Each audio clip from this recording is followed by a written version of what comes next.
Yo! For today's video, ito na ang itsura ng bahay na bato. Di ko alam kung paano mapapatapos to. Wala na tayong budget para dito. So ayan, kita nyo naman. Nako, maraming salamat. Kahit pa paano nasimulan na ang bahay na bato. Ayan, so tingnan nyo nga naman. Alright, kahit pa paano nasimulan na natin. Sobrang lalim, pakita natin dito. Sobrang lalim ng ipapadamping dito. Ayan, oh, sobrang lalim oh. Ayan, lumber for sale na.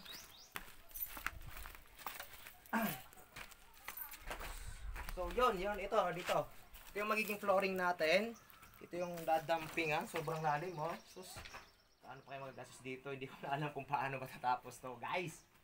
So, tulungan nyo naman ako. Mag-share kasi kayo ng video ko. Nako, ano na tayo? Paano tayo makakasahod nito? Tulungan nyo ako may patapos to at i-update ko kayo. Right? Ayan, so dito.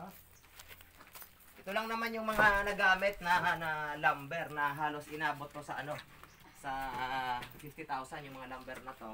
Kasi naging buhos natin nito is isahan lang. Isang buhos lang mga lodi.